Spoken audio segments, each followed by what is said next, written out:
en este planeta Tierra y tuvimos la posibilidad de encontrarnos unos 180. Eso no puede ser por casualidad, sino por causalidad.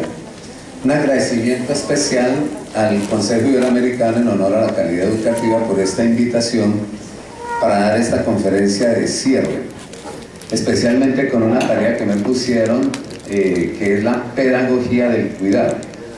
O sea, una pedagogía que favorece una educación preventiva y una educación que integra la familia, integra también especialmente a todos los agentes educativos, pero con el propósito de ser inclusiva y no excluyente.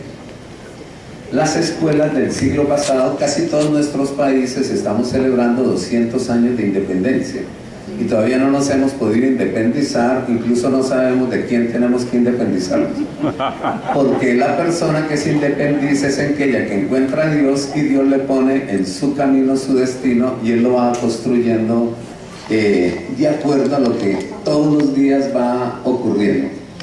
Entonces nosotros dejamos una esclavitud para buscar otra y no adquirimos ese proceso de liberación.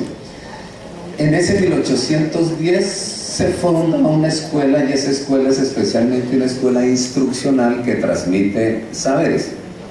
Entonces nos inventamos exámenes de admisión en las escuelas y los hacíamos bien difíciles para que no entrara nadie. Y los poquitos que pudieron entrar, 76% de cada 100 pierden mínimo 1 o 2 años escolares en su vida. Más o menos el 42% deserta antes de lograr incluso la segunda meta, que es la escuela primaria. Aquellos poquitos que pueden entrar a la escuela, entonces nos inventamos un reglamento escolar para expulsarlos a todos. Si llegó tarde, que se largue. Si llega temprano pero se duerme, que se largue. Si no se duerme pero molesta en clase, que se largue. Si no molesta pero no trajo el cuaderno ni el libro, que se largue, que se largue, que se largue. O sea, es una escuela diseñada para una élite, y la élite curiosamente éramos nosotros los maestros, que siempre quisimos trabajar con el niño que soñamos, pero no con el niño que tenemos. O sea, siempre establecimos unos perfiles ideales del tipo de niño ideal, y la escuela se organizó para sacar a aquellos que no tenían esa posibilidad. Entonces uno se pregunta, ¿por qué la escuela dura 12 años? Si los 12 años eran para formarlos en vez de expulsarlos en el primer momento. Más o menos en América Latina hay unos datos duros. De cada 1000 latinoamericanos, solamente 80 pueden terminar una carrera profesional. Y de esos 80 que terminan la carrera profesional, solamente 39 tienen empleo. O sea que de más o menos cada 1000 latinoamericanos, 39 están trabajando en lo que estudiaron, pero los otros especialmente están trabajando en lo que no aprendieron. ¿Qué pasó con los 920 restantes? La educación no puede seguir siendo para los mismos 80 de cada 1000, sino que tiene que ser para los 920 que no pudieron acceder a la educación. Porque a los que expulsaron de las escuelas por irrespetuosos, por irresponsables, por intolerantes, por deshonestos, porque eran personas que llegaban tarde y no manejaban el tiempo, porque eran personas brutas, esas personas que están afuera ahora se llaman narcotraficantes, políticos corruptos, también se llaman sicarios, se llaman guerrilleros, se llaman paramilitares. Y nuestro país tocó fondo desde hace más o menos 30 años, ahorita contaría por qué. Y mi país, que está saliendo desde la educación de ese problema, entonces ese problema se trasladó a México y se trasladó a Guatemala. Y ahora se está trasladando a Honduras y ya va a empezar en Panamá, Argentina, etc.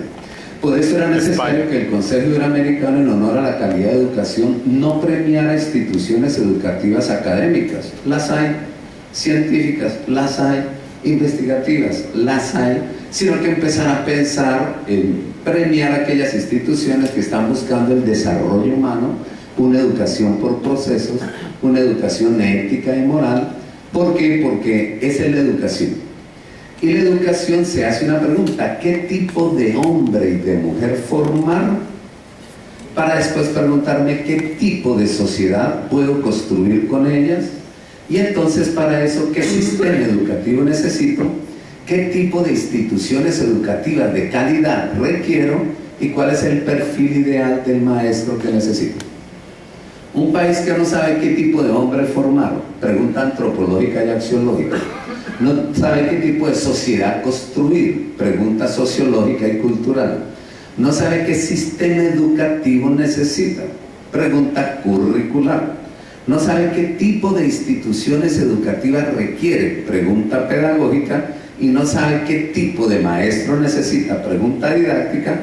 En ese país cualquiera puede enseñar, y enseñar parece que es decirle al otro lo que yo sé. Las eras y periodos geológicos son Cámbrico, Ordovícico, Silúrico, Devónico, Carbonífero, Cárnico, Triásico, Jurásico, Cretácico, Palaeoceno, Eoceno, Oligoceno, Mioceno, Pleistoceno y Holoceno. Mañana evaluación. Esté enfermo, no esté enfermo, venga o no venga, esas son las respuestas que yo espero de usted. Y una cosa curiosa, que no ha aparecido una era o periodo geológico nuevo. Entonces las escuelas se organizaron con los conocimientos viejos y transmiten los conocimientos viejos cuando la historia es nueva, la familia es nueva, la sociedad es nueva, la cultura es nueva, la política es nueva, la ética es nueva, la ciencia es nueva, la tecnología es nueva y también la naturaleza es nueva, pero nosotros enseñando siempre lo mismo.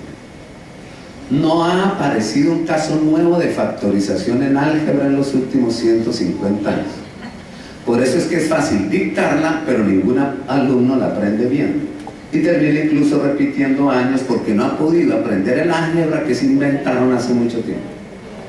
Yo en el año 1969, que se cumplían los 100 años de la invención por Mendeleev de la tabla periódica, me hicieron aprender la tabla periódica en 1969. Hidrógeno, litio, sodio, potasio, rubio, cesio, francio, berilio, magnesio, calcio, estroncio, bario, radio, boro, aluminio, indio, galitario, carbono, silicio, germán, estaño y plomo, nitrógeno, fósforo, arsénico, antimonio, bismuto, oxígeno, azufre, selenio, teluro, polonio, flúor, cloro, bromo, yodo, astato, helio, neón, argón, criptón, xenón. ¿Usted se sabe eso? Sí, porque estábamos celebrando 100 años del invento de la tabla periódica. Y mire una cosa curiosa, desde 1969 a la fecha, la tabla periódica es exactamente la misma. El hidrógeno está en el mismo grupo, en el primero, tiene el mismo número de electrones. El cloro está en el séptimo grupo y sigue pesando 35.5 unidades de masa atómica. Como yo me sé eso y me lo aprendí para toda la vida, qué fácil es dictar una clase de lo que yo sé. Pero qué difícil es organizar espacios dinámicos de formación para que el alumno pueda aprender lo que él necesita aprender dependiendo de sus características personales y de sus propios contextos. Entonces, pedagogía viene de paideia, y paideia significa orientar y formar al niño. Rousseau dijo, el hombre nace bueno, pero la sociedad lo corrompe. Inventémonos un espacio para enseñarle a no dejarse corromper. Mire la escuela, es para formar el carácter, para formar a la persona singular, única, irrepetible, que sea capaz de optar, decidir y elegir libremente con responsabilidad, tomar partida frente a su propia vida, encontrar su proyecto de vida y desarrollarlo.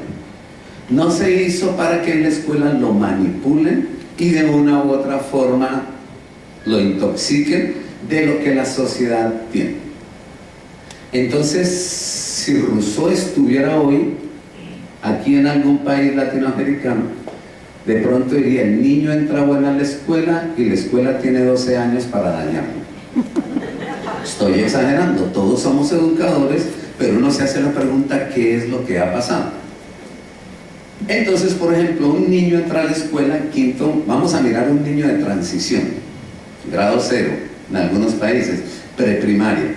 Un niño que termina su jardín y su prejardín y va a entrar a la primaria. Comparado con un niño que en grado 6 termina la primaria. Que en grado 3 de secundaria termina la secundaria y después termina la prepa. No puedo utilizar todos los nombres porque yo que viajo por todos los países, pues cada uno lo hace de forma diferente.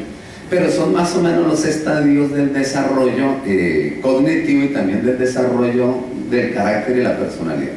Si tú le preguntas a un niño de preescolar, mis amores, ¿quién me borra el tablero? ¿Quién lo borra? Todos lo quieren borrar. Incluso no dicen yo, sino que arrancan a correr de una vez. Tiran los pupitres a un lado, se hacen zancadillo uno con otro, el que va adelante le jalan el pelo. Incluso el primero que llegó y cogió el borrador o la almohadilla, viene otro y borra con la mano y se ríe de él. Y todos se van llorando a casa. ¿Pero por qué lloran? No, me dejaron borrar el tablero. Tranquilo, mi amor, yo te compro uno para ti solo, ¿no quieres hijo único? No, yo quiero el de la teacher. Ya el colegio es bilingüe. Pregunta en grado sexto o quinto de primaria para los países que tienen quinto como Colombia, los que tienen sexto como los demás. ¿Quién me borra el problema? Nadie. Ya a la profesora le toca inventarse un nuevo carro que se llama el monitor. Y pone entonces a un niño en una esquina al lado de la puerta y ese niño entonces es el que llama la lista, recoge los cuadernos, revisa las tareas, incluso va por el borrador, él mismo es el que borra. O sea, ese niño durante esa semana no tiene derecho a aprender a hacer nada por estar haciendo el trabajo que la profesora tiene que hacer. Pregunta en tercero de secundaria, ¿quién me borra el tablero? ¿Que quién me borra el tablero? ¿Es que son sordos? ¿No hay ninguno que borra el tablero? Y si alguien levanta la mano, entonces le dicen sapo, como en algunos países, o le dicen barbero, como en otros países, o le dicen lambón. En Colombia le dicen chupa, no se ha metido, usted no se ha regalado. Y por eso nadie levanta la mano.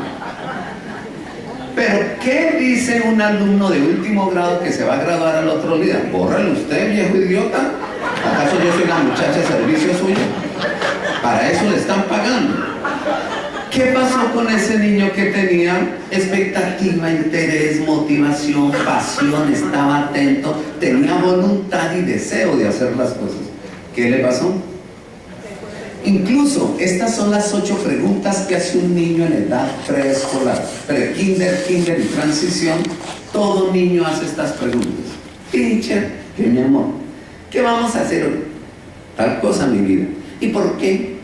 Pues por esto, por esto y por esto. ¿Y quién lo ha hecho? A ver, ¿quiénes lo han hecho? Tales personas lo han hecho. ¿Pero para qué lo vamos a hacer?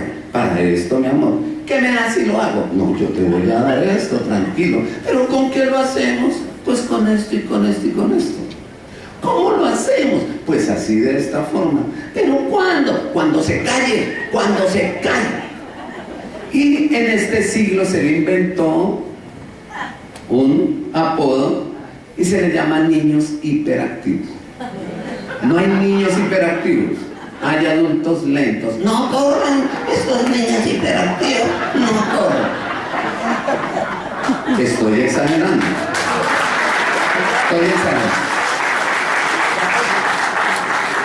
Todos ustedes, cuando terminaron su pregrado, su especialización, su maestría o su doctorado, como yo, tuvimos que hacernos exactamente las mismas preguntas que hacíamos cuando teníamos 4 años y nos prohibieron hacer en la escuela. ¿Y ahora qué voy a hacer? Título del proyecto. ¿Y por qué lo va a hacer? Problema por resolver. ¿Alguien lo ha hecho? Revisión de antecedentes y estado del arte. ¿Y para qué lo vamos a hacer? Justificación. ¿Qué me da si lo hago? Objetivos, valor agregado, bondades, aportes, impacto del proyecto. ¿Y con qué lo vamos a hacer? Factibilidad y recursos. ¿Pero cómo lo voy a hacer? Diseño metodológico. ¿Cuándo lo voy a hacer? Plano operativo y cronograma de actividades. O sea, todo niño fue creado a imagen y semejanza de Dios. Y todo niño es inteligente y tiene la mente para hacer proyectos, pero la escuela tiene 12 años para volverlo bruto, irresponsable, irrespetuoso, deshonesto y desesperado. ¿Por qué? Investigando eso, empezamos a encontrar por qué. Este es el modelo pedagógico que nosotros heredamos en 1810 y que siguió en 1910 y que estamos en el 2010-2011 y todavía sigue funcionando.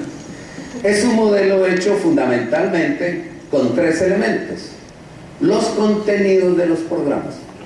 Lo primero que se preocupó nuestros ministerios, que no se llamaban ministerios de educación nacional como ahora, sino que todos se llamaban ministerios de instrucción pública. O sea que se construyó este modelo para instruir. E instruir es decirle al otro lo que yo sé. La mitosis es el proceso mediante el cual una célula madre origina 2 células hijas con las mismas características fenotípicas y genotípicas. Profesor, no entendí. ¿Qué no entendió? Desde el principio, problema suyo. Usted verá si lo aprende o no lo aprende. Yo gano lo mismo si usted aprende o no aprende. Esfuércese. Y el alumno dice, ese profesor sí que sabe. Lástima que no se le entienda nada. Esa es más o menos una educación que era necesaria. ¿Por qué? Porque solamente 8 de cada 100 sabían leer. Y entonces llamaban a los que sabían leer para que contaran lo que sabían. Mire que los datos no han cambiado. Antes 8 de cada 100 eran analfabetos. Ahora 8 de cada 100 son fracasados. ¿Cuál es la diferencia? 8 de cada 100 son buenos. Antes 92 de cada 100 eran analfabetos. Y ahora 92 de cada 100 no terminan, no estudian, saben leer y escribir, pero entonces no tienen libros para leer, tienen pereza para leer, no tienen hábito, no tienen lectura comprensiva. Y nosotros vendiéndole libros. ¿Para qué? Que los vendan ellos y vivan por lo menos de vender el libro que nunca quisieron leer. Nuestros países organizaron contenidos y definieron la educación así. Entiéndase para educación, para Latinoamérica, el proceso de transmisión de la cultura. Hoy la cultura no se transmite, hoy la cultura se construye. ¿Cómo sabe uno que la cultura no se transmite? Cuando ningún niño quiere ser como su papá y ninguna niña quiere ser como su mamá, sino que nosotros los papás nos queremos disfrazar de adolescentes y las mamás se quieren disfrazar de adolescentes. Entonces es que ya no tenemos nada por enseñar. Y entonces ellos están construyendo su propia cultura. Entonces una mamá va a nuestros colegios, la mamá de 45 años y la hija de 15. Eso por si lo hubiera tenido de 30. Ahora las están teniendo entre los 38 y los 42 años, para que cuando ella tenga 50 más o menos, pues la hija pues tenga unos 20 y pueda de una u otra forma darle mejor vida a la mamá. Cuando la va a matricular vienen igualitas, con el mismo vestido, la misma moda, y uno muy atento como rector les dice, ¿y tú eres la hermana mayor? Ay, muchas gracias. No, yo soy la mamá. Pero mire lo que dice la niña por dentro, siente pena. Dice, mamá, en Colombia sí se está haciendo el oso. Usted tiene 45 años y yo tengo 15. Usted tiene 30 años más que yo y se viste y se comporta igual que yo. ¿De qué le sirvieron los 30 años que tiene más que yo si quiere ser como yo? ¿Qué le puedo aprender yo a usted si usted es la que está aprendiendo de mí? Ese es el problema de hoy. Y entonces, como hoy los niños son los que mandan, entonces se le quitaron los derechos a los adultos y se le pusieron los derechos a los niños. Miren lo curioso. Antes no había sino un derecho. Nosotros no tuvimos derechos, casi todos los que estamos aquí, los de mayor edad sí, los jóvenes de hoy no, los padres jóvenes, porque antes no había sino un deber: niños y jóvenes respeten y obedezcan a sus mayores. Niños, hijos e hijas, abuelos y abuelos, nietos y nietas, respeten y obedezcan a sus padres y a sus abuelos. Alumnos y alumnas, respeten y obedezcan a su profesor. Ahora todos los derechos de los adultos se pierden en aras de los derechos de los niños, entonces hay que obedecer a los niños.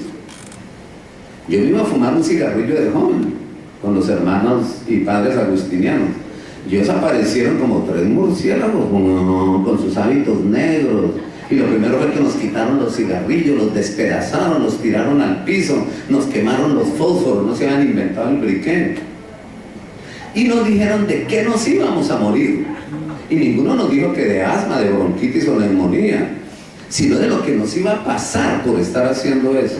Llamaron a nuestros papás y nuestros papás fueron y nos dieron una pena delante del rector y le recomendaron al rector que nos sancionara. Y nuestros papás lo aceptaron y nos tuvieron en casa apretados. Dulce firmeza, una balanza entre la afectividad y la exigencia. Hoy no. Hoy un profesor ve a un alumno fumando y dice, ay Dios mío, ¿por qué lo tuve que ver yo? ¿Por qué yo? Hay 200 profesores más y preciso me tocó a mí y ahora yo qué hago. Y estamos jugando al autismo y no nos queremos formar. O sea, nuestras escuelas se organizaron por conocimientos, pero no se organizaron por procesos formativos. Entonces se inventaron una tareita: planee, programa y parcele los contenidos. Entonces llegamos una semana o 2 semanas antes de que entren los alumnos y nos sentamos a escribir qué les vamos a enseñar. No sabemos quiénes son, no los conocemos, no sabemos si van a venir o no van a venir, pero ya les tenemos listo lo que les vamos a enseñar. Incluso las preposiciones, a, ante, bajo, con, contra, de, desde, todas, ya las tenemos listas. ¿Por qué? Porque no han cambiado. ¿Han puesto alguna nueva? No creo. La oración sigue teniendo verbo, sujeto y predicado como hace 6.000 años. Entonces es fácil enseñarlo. El verbo to be sigue siendo el mismo. I am, you are, he is. ¿Le han puesto algo más? No. ¿Algún artículo nuevo? No. Los verbos que son irregulares, speak, spoke, spoken, ¿han cambiado? No. Entonces una escuela que se organice en lo que no cambia, en un mundo que cambia, es una escuela que hay que cantarle esta canción. ¿Quién cree en ti, Señor? No morirá para siempre. Hay que enterrarla. Y si usted preparó un poco de cosas para decir, entonces le entregan el aula de clase para que usted las transmita y las enseñe. Y usted dice lo que sabe. Como usted dijo lo que sabe, el alumno escasamente le estaba escuchando. Y entonces usted no sabe si aprendió o entendió. Entonces tiene que inventarse quizzes, exámenes, para volverle a preguntar lo que él dijo. Pero como son 14 asignaturas diferentes, ¿quién se va a aprender 14 asignaturas? ¿Quién va a sacar 5 sobre 5, o 10 sobre 10, o 20 sobre 20, como países que veo aquí? Entonces lo mejor es aprobar con 3 sobre 5, aprobar con 12 sobre 20, aprobar con 6 sobre 10. Es decir, nuestros países decidieron que todo estudiante tenía el derecho a ser el 40% ignorante. Una institución educativa que decide estadísticamente que su población puede ser el 40% ignorante, pues hasta principios de este siglo está hablando de calidad. Ahora tiene que ser 10 sobre 10 en algo, en vez de ser 6 sobre 10 en todo. Ese es un problema. Entonces la evaluación se volvió una calificación, y promover no es promover al ser humano, darle bienestar, promoción y desarrollo, sino promoverlo académicamente de acuerdo a sus resultados. A pesar de que los contenidos son lo importante, parece que el que aprende no es importante. Por ejemplo, si un alumno saca 10 sobre 10, el profesor dice, pase al tema siguiente. Si saca 8 sobre 10, pase al tema siguiente. Si saca 6 sobre 10, pase al tema siguiente. Si saca 4 sobre 10, pase al tema siguiente. Si saca 2 sobre 10, pase al tema siguiente. Si saca 0 sobre 10, tranquilo mijo, la próxima se la valgo por 2, por ahora pase al tema siguiente. Lo único que importa es el tema siguiente, ahí viene el tema siguiente, no importa si entiende, comprende, aplica, analiza, concluye, verifica, induce, deduce, no importa. ¿Por qué? Porque yo me senté 15 días a preparar los temas siguientes, no a prepararlo a usted para la vida, ni a prepararlo como ser humano. Ahí es donde empieza a estar el gran problema. Entonces, en este siglo tenemos que hacer unos modelos pedagógicos diferentes. Y mire los modelos. Mire aquí cómo va a girar esto, y aquí la familia está en color rojito abajo. Pero mire cómo baila. Siga bailando. O sea, que fundamentalmente hoy, dependiendo de los contextos históricos, familiares, sociales, culturales, políticos, económicos, naturales, y de los contextos éticos, científicos y tecnológicos, los jóvenes de hoy son completamente diferentes, tratando de aprender lo mismo que aprendimos nosotros. Nosotros del sistema TTS, tiza, tablero y saliva, y ellos desde el sistema robótica, cibernética, telemática, informática, biotrónica, mecatrónica. Y le apuesto que enseña mejor la tabla periódica, un software que incluso habla con el estudiante, y el estudiante oprime y hasta se ríe y le dice game over, y él tiene que devolverse y hacer el proceso y rediseña varias estrategias para que él alcance el conocimiento. En cambio el profesor lo único que dice, sacó 0 y hasta luego. Incluso lo anota en una lista de los sospechosos que deben perder año. El software no, espera que todos alcancen las metas y pone ejercicios de acuerdo al nivel de dificultad, o sea, trabaja por ciclos de desarrollo cognitivo. ¿Qué hacemos? Ahí empieza a haber un problema. Entonces surge la necesidad de construir nuevos modelos pedagógicos. Yo soy uno de los miembros de la Academia Colombiana de Pedagogía y Educación, somos 9 locos. La propuesta mía se llama Educación, Escuela y Pedagogía Transformadora para América Latina e Iberoamérica. En este momento está en 27 países. Pero en Colombia hasta el año 2002 salió una norma de que los colegios deberían tener su propio modelo pedagógico. Son 10.442 colegios y yo he visitado más o menos 3.991 en mi país desde que salió la Ley General de Educación en el año 1994. Y empecé a encontrar de que en Colombia se trabajan 34 modelos pedagógicos. Comenius, Rousseau, Montessori, Pestalozzi, Froebel, Werther, Brunner, Freinet, de Crowley, Lancaster, Light, Dewey, Kerchsteiner, Claparede, Skinner, Bloom, Gagné, Bandura, Guilford, Piaget, Hans Ebling, Novak, Ausubel, Hanesian, Vygotsky, Van Parreren, Van Owen, Mendizkaya, Perkin, Garner, Forestein, Nicholson, Stenberg y Goleman. Esos son los 34 modelos. Y yo dije, uy, chévere, ya leyeron y ya tienen un modelo pedagógico. Y entraba a un colegio de Piaget, dictaban clase en el tablero. Si iba a un colegio vigosquiano, el profesor dictando clase en el tablero, y el mismo tema, y con la misma estrategia y el mismo método. Que el colegio es montessoriano, igualito. Que el colegio es de Goleman, igualito. Incluso es un colegio centrado en la afectividad, y el colegio tiene primera norma, prohibido cogerse en la mano, prohibido mirarse a los ojos, prohibido hablar con las niñas, y un colegio centrado en la afectividad. Entonces dice uno, algo está ocurriendo. ¿Qué está ocurriendo? Que estamos leyendo mucho, pero no estamos leyendo los contextos ni los niños. Por eso yo tengo una frase que es una metáfora, no me le pongan cuidado, pero pónganle cuidado al sentido, no a lo que digo. Profesores, no lean más, no lean más, no lean más. Metafórico. Porque una persona que lee mucho aprende a pensar como los demás. Ya es hora de que usted se siente y escriba un renglón, uno, de algo que usted quisiera que sus alumnos aprendieran de usted. Por ejemplo, llego a las 7 de la mañana a clase y yo le digo a mis alumnos, me gustaría que ustedes fueran irresponsables, beodos y borrachos y deshonestos como yo. Usted tiene el método, porque usted es así.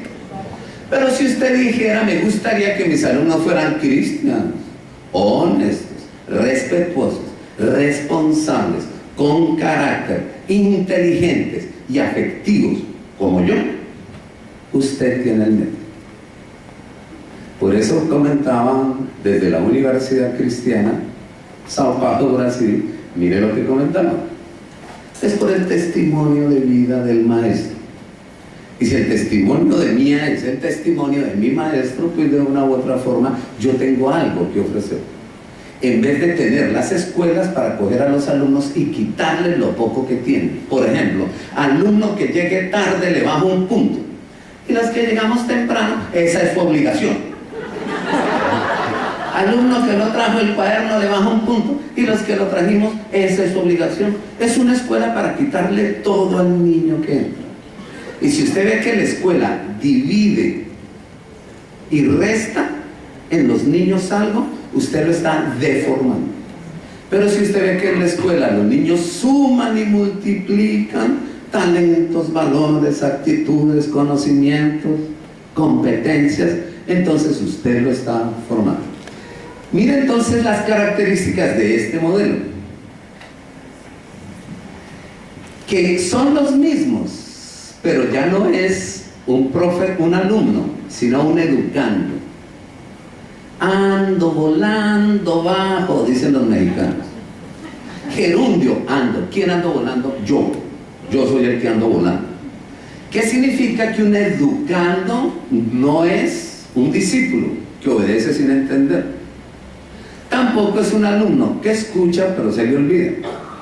Tampoco es un estudiante que entiende pero no aprende. Tampoco un discente que aprende pero no sabe hacer nada con lo aprendido. Un educando es un sujeto, agente activo de su propio desarrollo, constructor de su propio proyecto de vida, constructor de sus propios conocimientos y constructor de su propia realidad familiar, social, económica, política, cultural. No toda la culpa es del Estado, no toda la culpa es de Dios, no toda la culpa es del otro. La culpa es de la persona que no fue capaz de encontrar en su proyecto de vida una posibilidad de realización personal. Porque a veces su proyecto de vida lo está buscando para sí, pero no lo está buscando para los otros. Y esa persona será eternamente amargada por más de que tenga conocimiento de solo. Entonces, para eso se necesita un educador, mediador. Y ya no se habla especialmente de contenidos de programas, sino de saberes. Saber ser, saber sentir, saber actuar, saber vivir, saber convivir, saber hacer, saber pensar, saber aprender y saber emprender. Y de ahí surgen determinadas competencias. Entonces el ser, el sentir, el actuar, el vivir y el convivir están en esta línea en donde yo miro al educando como ser humano. Si yo, Giovanni, entro al aula de clase y veo alumnos y así por encima, me creo profesor y les dicto clase. Si entro al aula de clase y veo estudiantes, me creo maestro y les explico hasta que me entiendan. Si entro al aula de clase y veo discentes, me creo docente y les doy el método y la técnica. Pero si entro al aula de clase y veo seres humanos, corro el riesgo de sentirme humano. Y maestro que no corre el riesgo de sentirse humano hoy en las escuelas latinoamericanas es un maestro que no está cumpliendo la función. Eso no significa que ellos no adquieran saberes y el conocimiento. Por aquí está el niño en sus características. Por aquí están las posibilidades de su aprendizaje autónomo, sus habilidades mentales, procesos de pensamiento, su desarrollo biopsicosocial que le permite adquirir los saberes por sí mismo. Y por aquí están las áreas del conocimiento que no van a desaparecer, porque uno tampoco puede hacer una escuela simplemente para desarrollar al ser humano sin desarrollarle los conocimientos. Porque es bueno que tenga fe, fraternidad, servicio, compromiso, justicia, equidad, tolerancia, asertividad, empatía, altruismo, pero que sepa leer, sepa escribir, sepa investigar, sea competente. O si no, tendríamos que mantenerlos. Así sean muy buenos, habría que mantenerlos. Pero de nada sirve tener un pensamiento investigativo y ser científico para inventarme una bomba de hidrógeno y acabar con Hiroshima y Nagasaki. Por eso los modelos tienen que unir dos áreas, virtud y ciencia. Y esa era la tarea de los abuelos. ¿En qué momento se acabó la virtud? Ahí hay un problema. Entonces vamos a mirar que estos modelos están contextualizados. Yo puse aquí la familia en rojo porque la familia está en rojo. O sea, la familia está sangrando. Las familias colombianas se están destruyendo. Y también las familias que son latinoamericanas. De familias de 12 hermanos, ahora son familias de hijo único. Incluso 37 de cada 100 de madre soltera. y tenida, especialmente el niño, con un varón casado con otra persona. Eso es lo que está ocurriendo. Las familias están sufriendo problemas. Entonces voy a coger dos elementos, desde la escuela y desde la familia, mirar y especialmente hacer como un panorama, y voy a ayudar a responder a las preguntas del colega salvadoreño que dijo: ¿quién me responde estas preguntas? ¿Y qué es lo que debe saber un maestro? ¿Y qué es lo que tiene que saber un profesional? Y alguien, cuando dijeron profesión, esa persona de una vez dijo: no deben ser profesionales, deben ser vocacionales. Habló de vocación. El otro hablaba de competencias. O sea, el ser, el saber y el saber hacer que integran a una persona, pues debe ser también en función de un deber ser. ¿Para qué soy? ¿Para qué hago lo que hago? ¿Y para qué aprendo lo que aprendo? Entonces yo hablo de más o menos 10 aprendizajes para este siglo. Los voy a pasar así rapiditos para que los miren y ahora me devuelvo. Los primeros son los de las actitudes y los segundos son los de las aptitudes. Para que más o menos quede claro, yo voy a poner entonces esta figura. Gracias a Dios tengo 2 brazos. Alabado sea. Gracias a Dios cada brazo tiene su antebrazo y tiene su mano. Y gracias a Dios cada mano tiene 5 dedos. En las 2 manos 10 dedos. Y gracias a esos 10 dedos yo comprendí que los aprendizajes son como 10 tipos de aprendizajes, y que esos aprendizajes más o menos desembocan como en 10 tipos de competencias. Empecé a llamar las competencias polivalentes porque mi formación es en el área de química y allá nosotros trabajamos los electrones por polivalencia. Entonces, esta es la mano izquierda. La mano izquierda está en el brazo izquierdo. El brazo izquierdo sale del callado de la aorta del corazón. Y el corazón para el hombre es sinónimo de amor, ternura, cariño, paciencia, bondad, pero también es sinónimo de odio, resentimiento. Esa persona es de mal corazón, esa persona es de buen corazón. O sea que aquí hay una mano que sale del corazón y esa mano tiene 10 deditos. Aprender a hacer, competencias antropológicas. Aprender a sentir, competencias afectivas. Aprender a actuar, competencias éticas y morales. Aprender a vivir, competencias axiológicas y espirituales. Y aprender a convivir, competencias ciudadanas. En las escuelas se hacen previas y exámenes sobre estas competencias. Las pruebas mundiales, las pruebas PISA, evalúan ese tipo de competencias.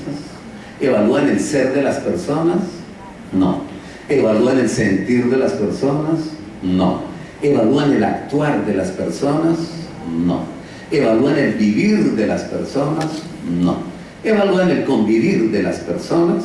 En mi país empezó a evaluarse las competencias ciudadanas hace 3 años. Y siempre aparece en el periódico El Tiempo, porque El Espectador ya sale poquito porque mataron a sus dueños, porque en un periódico como Honesto. Entonces empezaron a aparecer, Colombia se rajó en competencias ciudadanas. ¿Quién puede ser un buen ciudadano si no tiene principios y valores humanos, cristianos y sociales que inspiren sus actitudes y comportamientos, porque no tienen competencias espirituales?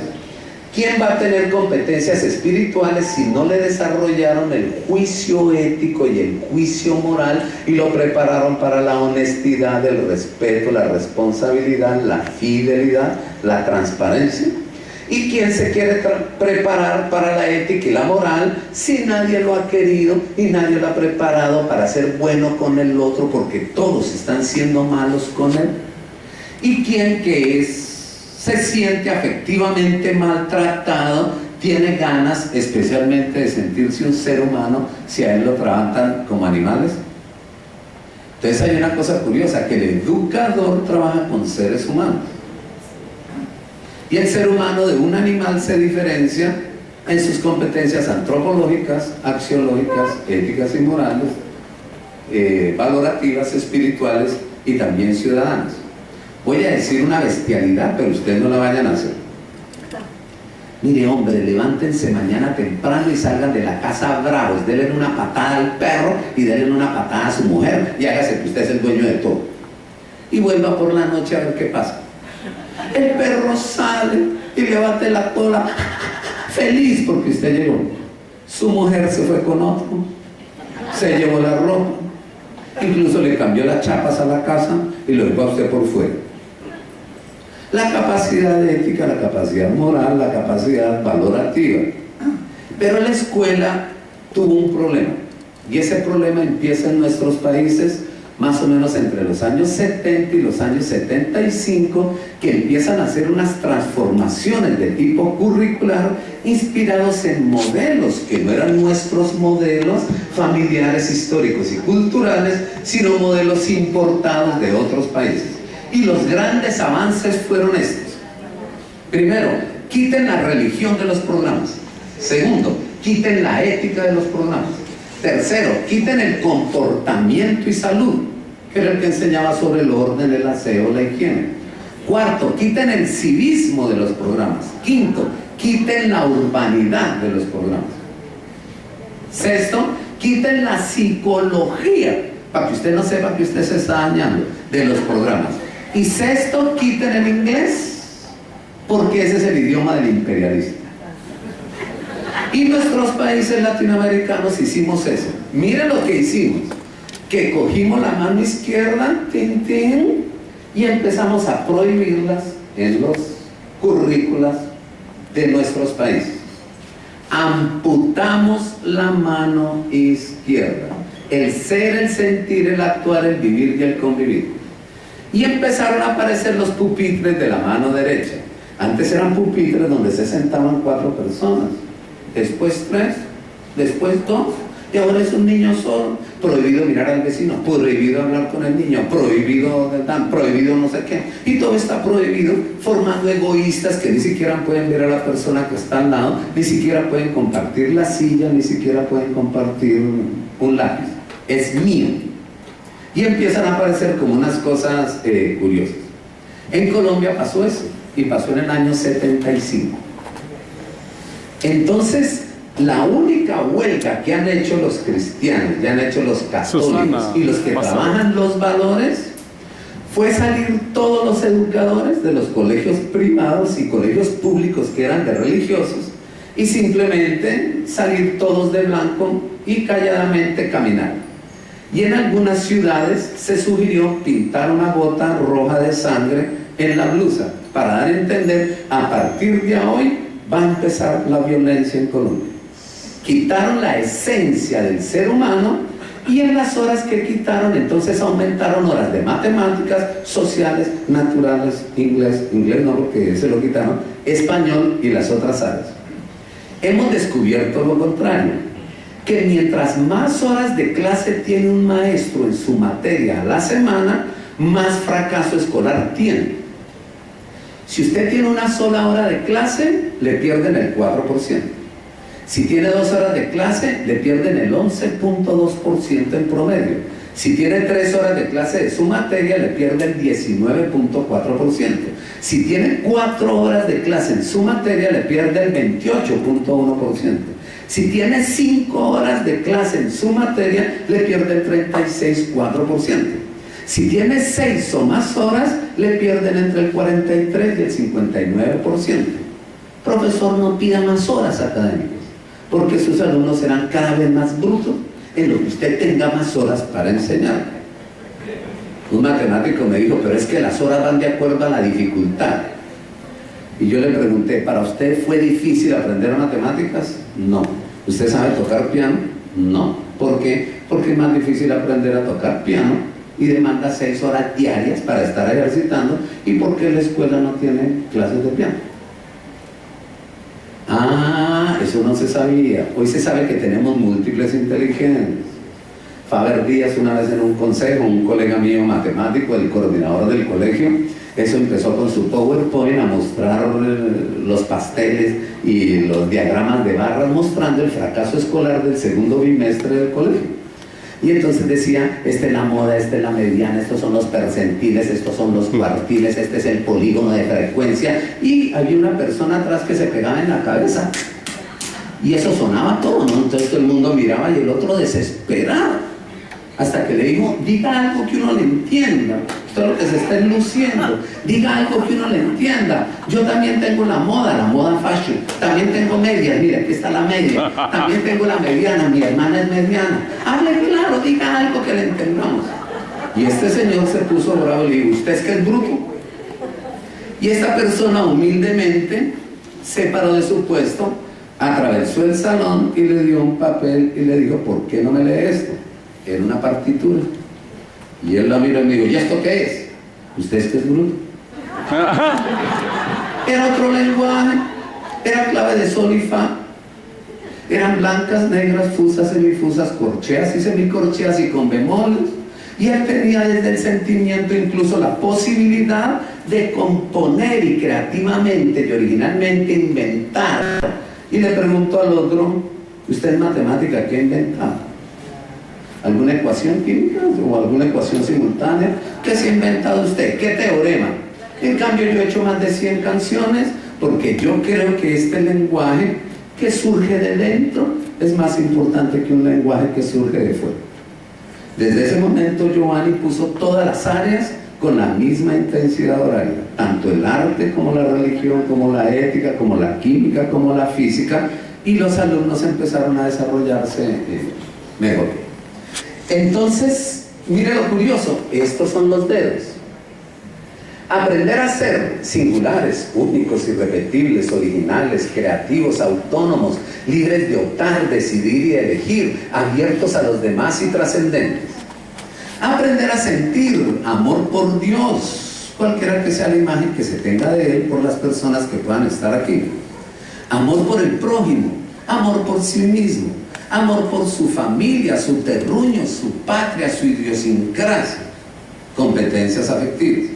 Aprender a ser respetuosos, honestos, éticos, morales, competencias éticas y morales. Aprender a vivir la vida a la luz de unos principios cristianos, humanos y sociales que le permitan vivenciar, como lo decían aquí, los valores. Y esos valores se evidencian a través de unas actitudes y comportamientos que son coherentes con los principios y los valores. Y esa persona que tiene principios y valores y los evidencia en sus actitudes y comportamientos, de esos no hay ninguno que no sea un buen ciudadano. ¿Por qué? Porque son personas afectivas que en esencia están buscando la felicidad, pero tienen una tarea diferente, que no es la felicidad mía, sino la felicidad del otro. Estaba en Woking, Inglaterra, a 20 minutos de Londres, y esa población podría tener en ese tiempo unos 800.000 habitantes, y no había semáforos, y no había policías de tránsito. Yo que vengo de Colombia, que si uno pone la direccional, el de atrás ahí mismo se atraviesa para no dejarlo pasar. O sea, poner una direccional es como decir, no me dejen pasar, no me dejen pasar, todo lo contrario. Y si uno va a coger, el otro viene por el carril que no es, y todo el mundo se maldice y dice uno, ¿en dónde está viviendo? Entonces es el esposo de mi hermana, Jan Slade. Mi hermana es casada con un inglés y vive en Woking, y yo la visitaba, le pregunté, ¿y aquí no hay policías de tránsito? Dijo, no, aquí no hay problemas de tránsito, pero aquí no hay semáforos. Por eso no hay semáforos, porque no hay problemas de tránsito. Pero ¿y por qué no hay problemas de tránsito? ¿Cuál es la norma entonces? Aquí no tenemos sino una sola norma, primero el otro. Esa es la norma. Entonces llega un carro y el que llegó primero el otro lo ve y el otro para y pase, como este pasó y que el otro llegó, y todos se dan el paso, nunca llegan tarde al trabajo, no tienen pretexto de que hay trancones o tranques, no, porque primero el otro. Mano izquierda. ¿Estamos?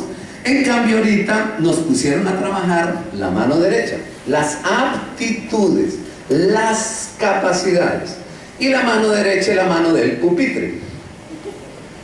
¿Estamos? Fíjese que antes todos los pupitres tenían la tabla al lado derecho. Si usted era zurdo, nunca aprendió a escribir así, sino que aprendió a escribir encorvado. Y le tocaba sentarse así porque la tabla estaba al otro lado. Pero es que yo soy zurdo, yo soy izquierdo, problema suyo. Una fábrica no puede hacer una silla para usted. Hoy no. Hoy en la escuela se pregunta quiénes son zurdos de este curso y dicen traigan 6, 8 pupitres, porque ahora es más importante quien aprende que quien enseña. Y si no entendemos eso, entonces es que no hemos comprendido nuestra verdadera tarea. Entonces miren cuáles son los 5 dedos de la mano derecha. Aprender a saber algo muy bien, no todo bien, nada. Aprender a saber algo muy bien. Competencias académicas y científicas. Hay una diferencia entre la competencia académica y la competencia científica. Por ejemplo, los elementos del segundo grupo de la tabla periódica son berilio, magnesio, calcio, estroncio, bario y ranio. ¿Y por qué el calcio está en el segundo grupo? Ahí lo puso Mendeleev. Yo no tengo por qué meterme en ese problema. Esa es una competencia académica. Usted tiene el saber, pero usted metacognitivamente no lo explica, no lo argumenta, no lo fundamenta. Pero si dice porque es un elemento del segundo grupo, los elementos del segundo grupo tienen 2 electrones de valencia en el último nivel de energía, por lo general ceden los 2 electrones, entonces hacen enlaces iónicos, su electronegatividad es bajita y por ser su enlace iónico lo hace con elementos del sexto grupo que reciben pero no dan, y eso le permite formar metales, reacciones con no metales y forma elementos alcalino-térreos. Entonces usted dice, ese no es académico. Su respuesta es una respuesta más científica. Entonces nuestros estudiantes están aprendiendo de memoria, pero no están comprendiendo, no están aplicando, no están analizando, no están concluyendo, no están interpretando, no están argumentando, están repitiendo. Por eso es que cuando hacen las pruebas europeas, siempre estamos entre los más malos, porque ellos evalúan, son los procesos de comprensión y evalúan la capacidad que tiene una persona para analizar problemas y dar opiniones sobre los problemas para resolverlos. Entonces hay un problema. Es como si a mí me enseñaran las partes del carro en el colegio. Este es el timón, este es el freno, esta es la bocina, esta es la rueda, y yo me las aprendo. De esas 100 partes del carro se me olvidan 40, pero también me promueven y me dicen, sí, usted ya se sabe las partes del carro. Y me dan un título como chofer o conductor. Y cuando me dan un carro, yo no tengo el hábito, a mí nunca me pusieron a montarme en ninguno, no tengo la habilidad y la destreza, pero pregúntame las partes. No, la vida no funciona con lo que está en los libros. La vida funciona con lo que está en usted, en su corazón, en su alma y también en su pensamiento. Cómo formar eso de dentro hacia afuera y no cómo embutir lo que está afuera para ti borrar lo poco que tienes dentro. Esa es una diferencia. Pero esas competencias no son malas. O sea, una persona que tiene conocimientos y una persona que tiene la capacidad de justificarlos, argumentarlos y explicarlos, si es buena gente, es afectivo, es ético y moral, tiene valores y es buen ciudadano, pues sería un excelente científico y académico humanizado. Y no lo contrario, deshumanizado. Segundo dedo, aprender a saber hacer algo bien con lo que aprendí bien. Y a eso se le llaman competencias laborales y competencias ocupacionales. Laboral viene de labor y labor viene de trabajo. Los físicos definen el trabajo como la fuerza que yo tengo que emplear para poder producir un movimiento. Por ejemplo, yo estoy tratando de mover esta columna. ¿Cuántos centímetros le he movido? ¿Me ven sudando y agobiado 2 días bregando a empujar? Sí. ¿Produjo algún trabajo? No. Porque ahí está la columna y usted no la ha movido nada. Por más de que sude y trabaja, si usted no produce cambios o modificaciones, usted no está trabajando. Está perdiendo el tiempo y el esfuerzo en hacer algo que usted no ha podido hacer. Pero nosotros llamamos trabajo, hay una definición de un diccionario más o menos de principios del siglo, que dice que trabajo es aquello que hay que hacerle o realizarle muy bien a otra persona para que ella me pague dignamente. O sea que el trabajo es trabajar para otro ser un bobo útil, una mano de obra barata, un obrero calificado, porque los únicos países que molestan ahorita que hay que tener competencias laborales y trabajar para las empresas somos nosotros. Cuando los países desarrollados trabajan es para formar el ingenio, la creatividad, la capacidad de innovación, la capacidad de invención, el pensamiento divergente. Porque nuestros países entonces tienen obreros para trabajar en multinacionales, pero no tienen multinacionales? Ya empezó a tenerlos. Pregúntele a Telmex. Pregúntele a algunos que con ingenio y creatividad, ¿y de dónde salieron ellos? Nos formaron afuera. Unos se quedaron afuera, pero es necesario que el que se formó afuera entre y cambie y forme. En cambio, las competencias que se llaman ocupacionales son aquellas que por naturaleza me ocupan. Son mis aptitudes, son mis capacidades, son mis talentos, son mis expectativas, intereses y motivaciones personales. Es lo que quiero hacer de mí, pero me toca trabajar para otro. Son como los hobbies que tengo y que escasamente lo puedo hacer cuando el que me contrató en el trabajo me da tiempito para yo ser feliz en lo mismo. Pero entonces, si yo trabajo para otro, me muero de úlcera envidiando al jefe y diciendo ese me está robando y yo fui el que lo hice rico. Pero si yo trabajo para mí, me muero de hambre porque nadie me va a contratar para que yo haga lo que me dé la gana. Por eso las competencias deben ser tanto laborales como ocupacionales. Voy a poner un ejemplo. Ustedes me van a seguir la corriente. Levanten la mano todos los educadores que estén aquí que sepan montar en bicicleta. Todos los que sepan montar en bicicleta. Ahora solamente dejen la mano arriba aquellos que son ciclistas. Ustedes son unos bobos montados en bicicleta. Sacaron 3 sobre 5 en montar en bicicleta. Pero les voy a hacer una evaluación de conocimientos. Si usted ve pasar una bicicleta, ¿es capaz de reconocerla? Sí. ¿Sabe diferenciar una bicicleta de carreras de una bicicleta de turismo? Sí. Sí. ¿Sabe diferenciar una bicicleta de un triciclo? Sí. ¿De una moto? Sí. Sí. ¿De una tractomula, o sea, de un camión grandote? Sí. Sí. ¿Sabe cuáles son las principales partes de una bicicleta? Sin las cuales la bicicleta no funcionaría bien. ¿Sabe montar en bicicleta? Sí. ¿Es ciclista? No. No. ¿Cuál es la diferencia? La mano izquierda. Que a usted le enseñaron el contenido, le enseñaron las partes y usted trabajó sobre ella, pero usted no tiene voluntad para entrenar, no tiene carácter, no tiene el hábito de hacerlo. Usted se fatiga con la primera vuelta, incluso si hay una subidita, usted termina a pie subiendo la bicicleta con la mano, cuando la bicicleta se inventó para subirlo usted. Y vive quejándose. En cambio el ciclista no. Sale de la Vuelta a España, se mete al Giro de Italia, se mete al Tour de Francia, me perdonan el término, le duelen las nalgas, estar 8 horas diarias durante 3 meses, les ponen infiltraciones en las rodillas y llevan una sonrisa porque el dolor que llevan dentro es lo que tienen que hacer para poder lograr sus sueños y cumplir con su proyecto de vida. ¿Por qué? Porque su actuación, su trabajo, responde a su profesión, vive de eso. Pero su profesión responde a su vocación. Eso era lo que quería. ¿Qué hacen los jóvenes de hoy? Yo quiero ser ciclista, cómprame una bicicleta.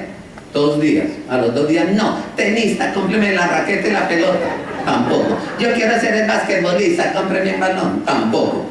Y los papás les dan de todo, en vez de formarle el carácter y permitirle desarrollar su proyecto de vida. ¿Y qué es el proyecto de vida?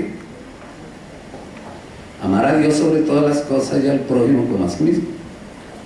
Y la mejor almohada, esos que no pudieron dormir anoche, la mejor almohada es tener la conciencia tranquila y la satisfacción del deber cumplido. Tú no dormiste. Por eso los que fueron premiados anoche, uno dice, esos se van, les ponen la medalla y se van, aquí están. ¿Por qué? Porque si a mí me escucharon y me premiaron, porque yo no voy a estar con los demás que han sufrido lo que yo he sufrido para poder construir mi propia institución. Y cada uno venía especialmente con su propia institución. Aquí está Susana, cada uno con su propia universidad, su propio proyecto hecho realidad, para volverse rico y enajenado. No es que como usted lo construyó, lo comparte. Si usted lo heredó, se lo acaba en un día y no le deja nada a nadie, porque por lo que por agua se viene, por agua se va. Tercer dedito: aprender a pensar inteligentemente. Y esas son las competencias cognitivas.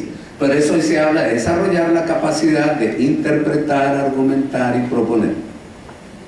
Cuarto dedito: aprender a aprender autónomamente, significativamente y colaborativamente.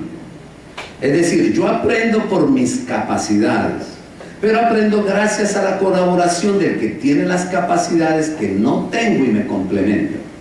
Pero lo que aprendemos no es lo que nos dé la gana, sino que lo que aprendemos es en realidad lo que se necesita aprender. Y aprender significativamente es encontrarle el verdadero significado a las cosas. Por ejemplo, tengo este material es hecho como de plástico y de origen de caucho. Voy a rifar 3 de estos y los rifo y se los gano. Y uno se lo gana un artista, otro se lo gana un físico y otro se lo gana un químico. Y al que lo recogió, yo le digo de unas palabras, fuera de que se lo estoy dando gratis, usted ni siquiera tiene gratitud, de las gracias. Y el artista dice: gracias Giovanni por este marcador, me sirve para pintar, para diseñar. La primera caricatura que haga de usted se la regalo. ¿Qué dice el físico? Este es un prisma cilíndrico, si le saco el área de la base y lo multiplico por la altura me da el volumen. Si lo peso y expreso el peso en términos de masa y relaciono la masa con el volumen, me da la densidad. Gracias Giovanni por este prisma cilíndrico poco denso. ¿Qué dice el químico? Gracias Giovanni por este 2-metil-1,3-butadieno, por este polímero del caucho, este derivado del terpeno y este derivado del isopreno. ¿De qué le sirve a este aparato ser el que es si cada uno lo ve como le dé la gana? Ese es el aprendizaje significativo. Cada uno aprender lo que quiera. Y así están los colegios. ¿Cuánto es 3 por 3? 8.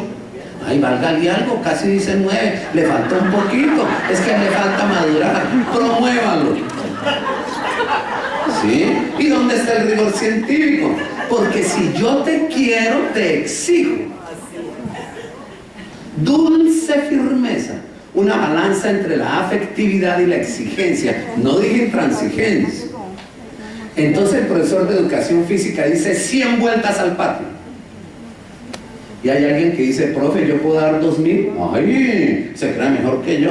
Profe, acuérdese que yo soy maratonista, corro 42 kilómetros en las competencias y con tan poquitas vueltas que usted puso se me va a dañar el ritmo. En cambio mi colega me dice: con esta silla de ruedas y este yeso, 50 vueltas. ¿Por qué el profesor a todos le pide lo mismo? Si cada uno tiene ritmos diferentes y características diferentes, usted media vuelta, usted 5, 20, 50, 200, dependiendo de las aptitudes. A eso se le llaman competencias investigativas. ¿Y cómo se investiga hoy?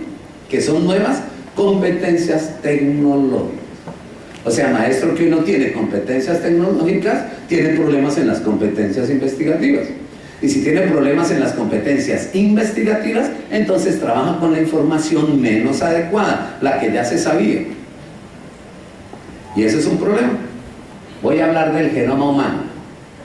¿Qué hace un alumno? Saca el celular, por decir que incluso es un celular y todavía no tiene BlackBerry ni otras cosas, un celular de hace 6 meses. Oprime simplemente internet, se mete en Google, escribe genoma humano y ahí le aparecen todas las páginas web.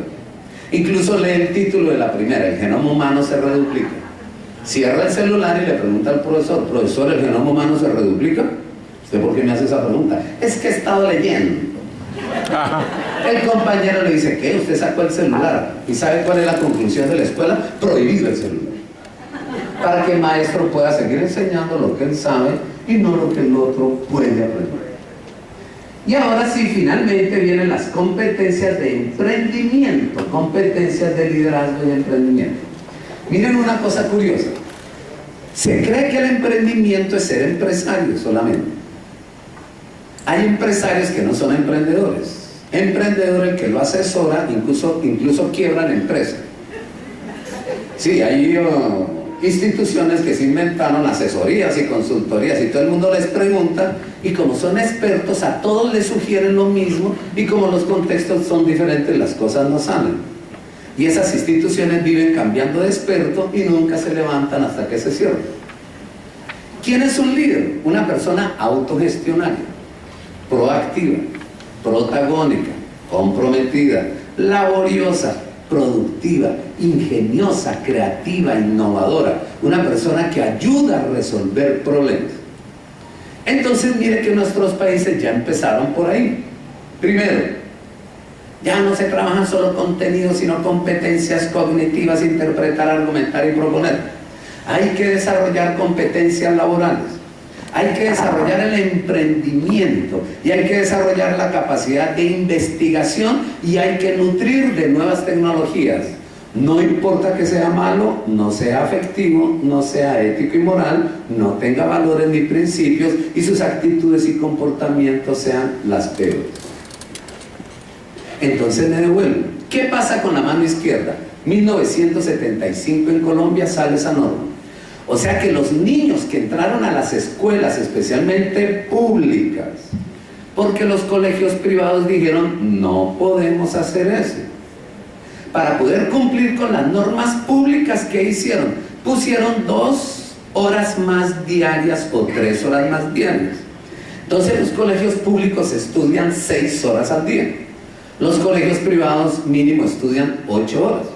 O sea que un niño estudia 2 horas más en los colegios privados que en los colegios públicos.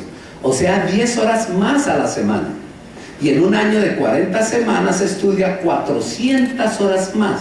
Y durante 12 años estudia 4.800 horas más. Y si de esas horas que tiene de más no son académicas, porque necesariamente son las mismas que los otros, pues sus horas son las horas de formación integral. Y esos son los colegios que especialmente están aquí. Aquí se citan por las horas extras. Nadie ha dicho cómo enseñan la matemática. Nadie se metió en el problema de enseñar la tabla periódica. Todo el mundo está en el problema de lo humano, el problema de la habilidad, el problema del ingenio. Es decir, aquello que tiene que ver con la esencia del ser humano y no con las circunstancias en las cuales él vive. O sea que parece que antes teníamos los famosos geocentrismos, conocer el mundo. Ahora estamos en los antropocentrismos. Ese síntoma que están muy cerquitas, los cristocentrismos. Porque una persona que no se ha conocido a sí misma, entonces no encuentra a Dios por ninguna parte. Amar a Dios sobre todas las cosas y al prójimo como a sí mismo. Los niños de hoy no se aman a sí mismos. Por eso es que están así como están. Entonces, ¿dónde surge la educación? Fíjese que es una pedagogía del cuidado, pero la pedagogía del cuidado es lo que hacemos en la formación de los niños desde los procesos educativos cuando pensamos qué tipo de hijo y de nieto quiero tener y qué tipo de alumno quiero tener. Y esa primera tarea está en la familia. Yo me voy a meter en la familia. Y con esto voy a ayudar y complementar algo que el doctor Pepe estuvo presentando desde el bullying, para que ustedes puedan entender cuáles son los que hacen bullying, cuáles son los que no intervienen y a quiénes se los hacen. Y todo eso comienza con un trabajo en la familia. Pero como ya familia no hay, en donde dice familia y en donde dice el tipo de padre, entonces cuando hay problemas en los niños, es la escuela la que debe asumir esos roles educativos para poder reemplazar en algo la familia. Si la familia es mala y tiene problemas, ese es el niño que tenemos que acoger. Colombia por lo menos entendió eso y en el año 2009 sacó una norma y nos tiene asustados. A mí me tiene feliz. ¿Cuál es la norma? Prohibido hacer exámenes de admisión en los colegios colombianos. Todo niño que quiere ir a la escuela debe entrar. Y cuando esté adentro, ahora sí examínelo, conózcalo y de acuerdo a sus características clasifíquelo y organice los currículos pertinentes dependiendo de las necesidades de cada uno. Y segunda norma, ningún alumno puede ser expulsado de una institución educativa colombiana. Pero es deshonesto. Usted tiene 12 años para volverlo honesto. ¿Cuál es el problema? Es que es irrespetuoso. Usted tiene 12 años para enseñarle a ser respetuoso. Es que es bruto. Usted tiene 12 años para hacerlo inteligente. Usted de los médicos que tiene un consultorio y le dice a su secretaria, si viene algún enfermo, no lo deje entrar. ¿Para qué? Para que no entren sino los sanos y entonces la gente vea y crea que es que usted es buen médico porque todos están sanos. No, muy bien. Por ahí no es. Entonces, mire lo que ocurre en las familias. Hay 4 tipos de familias, dependiendo de los tipos de padres. Los primeros los voy a llamar los padres autorizados. Aquellos que tienen la autoridad, pero no el poder, sino la autoridad. La autoridad ética, la autoridad moral, la autoridad que le da el saber, la autoridad que le da el comportamiento y la actitud. Esos son los padres que son autorizados. No confunden poder ni cargo, no lo confunden con autoridad. Y esto es lo que hacen los padres que son... ¿Qué hay otro? Bueno, yo sé que están con hambre y se van a desmayar, pero mi mamá me esperó 9 meses y no me conocía. Espérenme 10 minutos.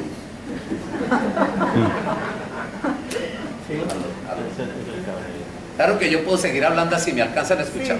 Sí. Digo que mi mamá me esperó 9 meses y no me conocía. Espérenme 5 minutos. Mire las tareas de un padre autorizado. Primero, inculcar valores. Pero nadie forma en los valores que la persona no tiene. La persona que tiene valores reconoce los valores en las otras personas. En cambio, la persona que no tiene valores no ve ningún valor en las otras personas, porque nadie da de lo que no tiene. Entonces, lo primero es inculcar valores. Pero esos valores no se inculcan solamente con la enseñanza del valor y la filosofía del valor y el valor convertido en una norma, sino que se da especialmente por el testimonio a través de las actitudes y comportamientos de los principios y valores que ese padre tiene. En esta casa no fuma sino yo, y en esta casa no toma sino yo. Prohibido tomar, y tiene un bar lleno de tragos, y de los mejores del mundo. En Colombia se sabe que 78 de cada 100 niños adolescentes borrachos iniciaron a tomar trago en su casa. El 69% de las niñas entre 13 y 15 años embarazadas son embarazadas en las casas entre las 3:30 y 6 de la tarde, y las casas están solas y las embarazan en las camas de sus propios padres. ¿Qué está pasando con esos padres? Esos no están aquí. A estos padres no les pasa esto. Cosa curiosa. ¿Sabe dónde están sus hijos? ¿Haciendo qué y con quién? ¿Por qué? Porque sus hijos tienen unas normas de conducta y unas normas de comportamiento que salen precisamente de los principios y valores que se testimonian desde el hogar. Fuera de eso, forman el carácter. ¿Qué es formar el carácter? Formar la personalidad. Y hay 4 caracteres. Hay unos que son los apáticos, otros los simpáticos, otros los antipáticos y otros los que son empáticos. Apático, no le importa nada. Antipático, no le gusta nada. Simpático, le gusta todo y no se decide. Y el empático es el que quiere hacerle beneficios a otro. En nuestros países nos están diciendo que seamos empáticos y seamos simpáticos. Y hay que ser apáticos y antipáticos. Hay que ser apáticos a la violencia, hay que ser antipáticos frente a la corrupción, hay que ser simpáticos con las personas y hay que ser empáticos con los deprivados social y culturalmente. Miren, los padres de familia preparan para la vida, no para la empresa, y preparan especialmente para la sana convivencia. Por eso tienen varios hijos, para que haya sana convivencia. Nosotros somos 4 hermanos, yo soy el segundo. Nunca pude estrenar un vestido. Siempre cuando no le cabía a mi hermano Gino me lo daban a mí.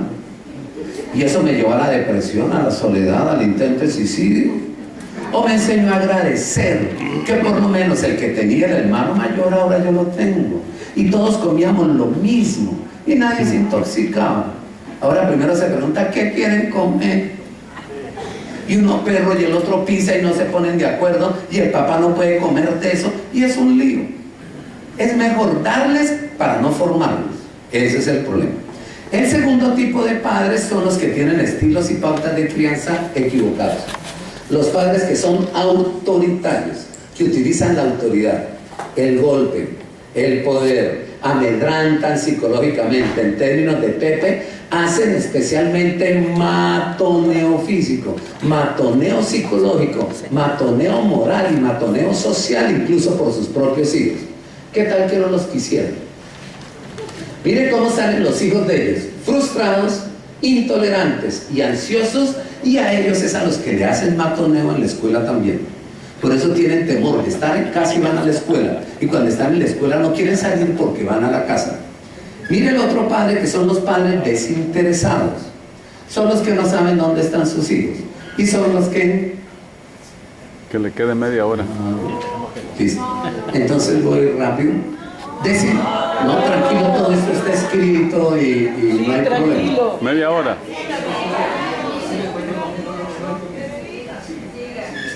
Sí. Bueno, yo termino ya. Los padres desinteresados, que no tienen en cuenta a sus hijos para nada. Incluso ni para qué los voy a cuidar yo, acaso él es de ellas grande que se cuida él mismo. Miren cómo salen los hijos, inestables, solitarios e inseguros, y a ellos es a los que les pegan. Porque ni siquiera tiene un papá que los defienda, y allá decimos revire por él. Y esta está en color negro, que son los padres permisivos, que todo lo dan y no exigen nada. Y de ahí surgen los niños que son desadaptados, antisociales, rebeldes y desafiantes. Perdonen, disculpen, queremos interrumpir nada más que 3 minutos. El doctor Jesús Rivera, el secretario de Educación de Puerto Rico, se va. El International University quiere hacer la entrega en 2 minutos, no vamos a quitar más tiempo, por favor. ¿Nos permiten? Muchísimas gracias.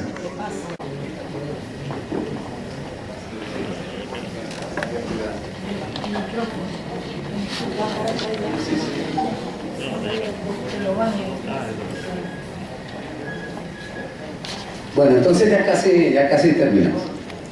Fíjese el cuarto tipo de padres, que son los padres especialmente permisivos. Aquellos padres que les queda más fácil comprar y cambiar especialmente el cariño que no tienen y los valores que no tienen por las cosas que los niños puedan tener.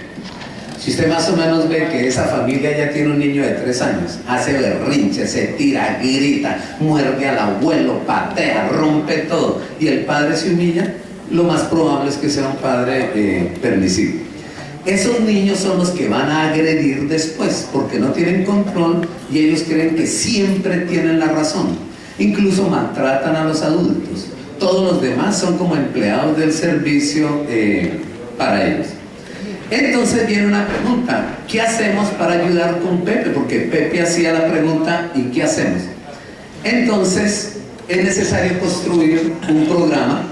Ese programa es desde la propuesta que yo tengo de Bienestar, Promoción y Desarrollo Humano, dentro de Educación, Escuela y Pedagogía Transformadora. Espere, paso eso más rapidito. Y el programa entonces tiene distintos proyectos. Y yo solamente voy a leer los proyectos. Hay un libro mío que se llama Modelo Pedagógico Holístico, en Coripé Editorial. Ustedes me ponen un correíto, ahí cuando dice gracias aparece el correo, y yo por lo general mando cosas. O si no, escriben el nombre mío en la web, y ahí aparecen desde todos los países en los que he producido aportes, videos y materiales para poder complementar. Ustedes saben que incluso a mí me dieron 1 hora y media para hablar. A ustedes no les dieron sino 20 minutos. Y yo, que me quedé cortico, yo entiendo lo cortico que usted también se quedó. Por eso aquí, esto es una cumbre en donde se dicen las cosas para que todos los que tienen los mismos problemas podamos hablar.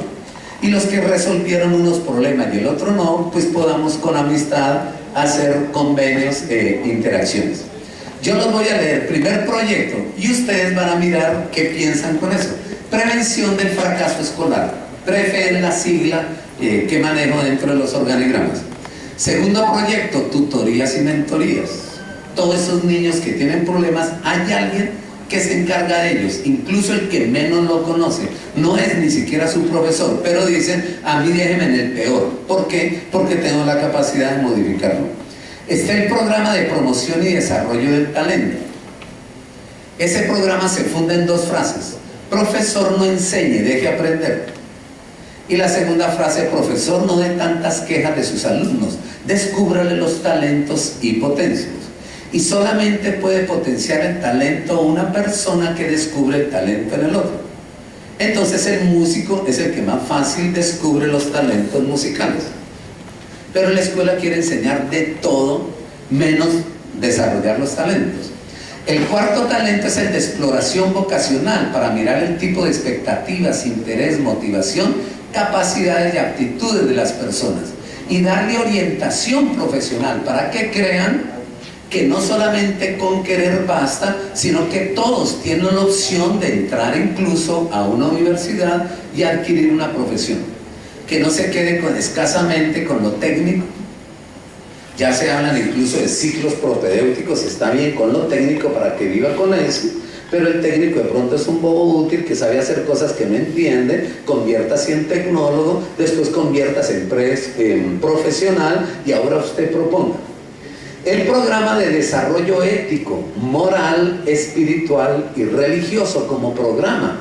O sea, así como va la matemática de primero a 11, debe ir un programa que desarrolle las dimensiones éticas y morales a través de la psicología del desarrollo moral. Está el programa de educación preventiva, resolución de conflictos y convivencia. El programa de escuela de padres obligadores. No es la escuela de padres para llamar a los padres separados para ver si se juntan después de 20 años que decidieron separarse. No, es una escuela para que el padre aprenda a asumir la verdadera tarea educativa y formativa de sus hijos. Y eso se aprende. El programa de uso racional e inteligente del tiempo. A veces uno quiere llenar el tiempo de los alumnos, el tiempo de ocio, entonces nunca tienen tiempo para lo suyo. Porque hasta los recreos se los tienen programados y entonces no pueden encontrar su propio proyecto.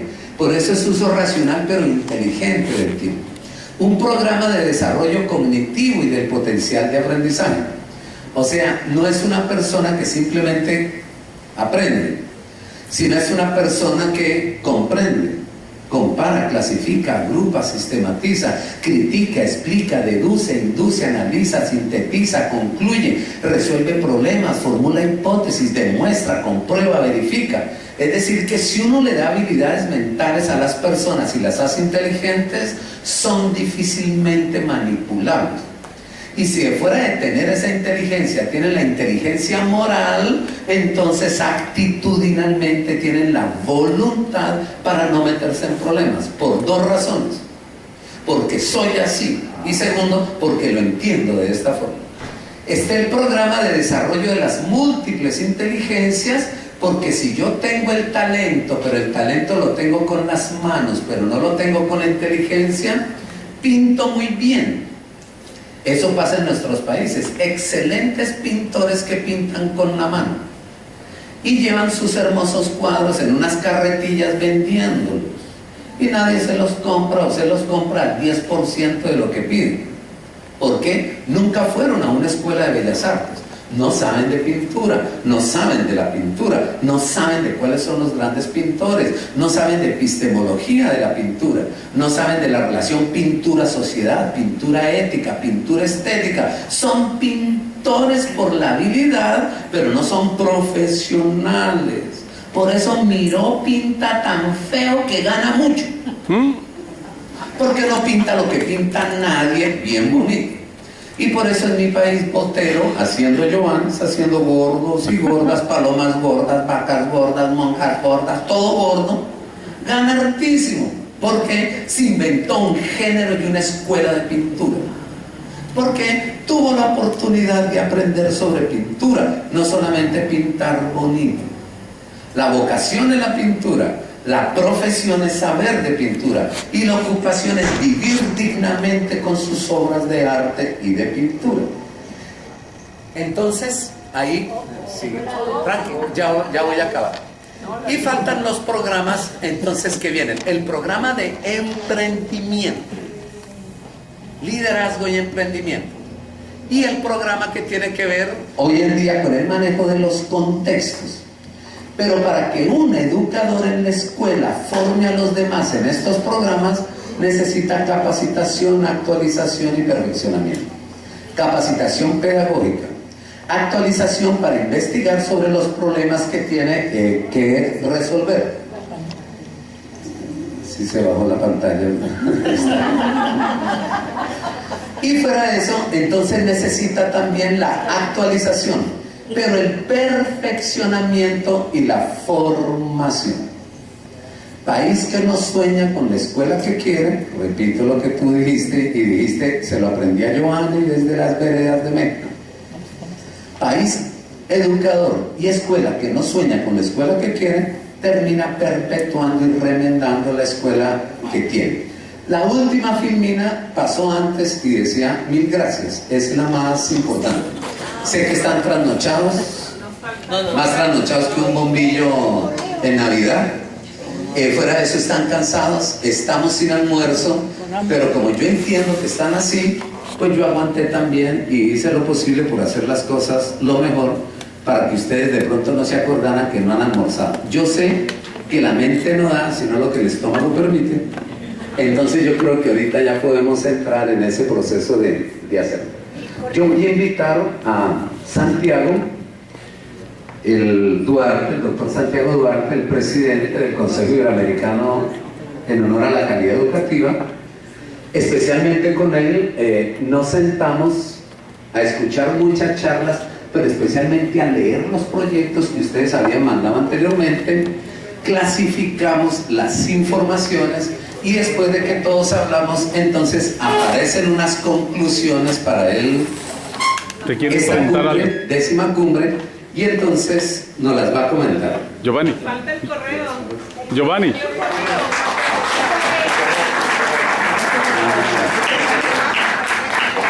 El correo está aquí. Es esta de aquí. Si quiere puedes abrir esta. Y aquí está.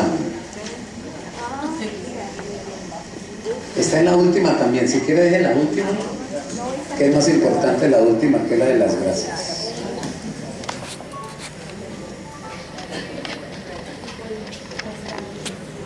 Ahí está.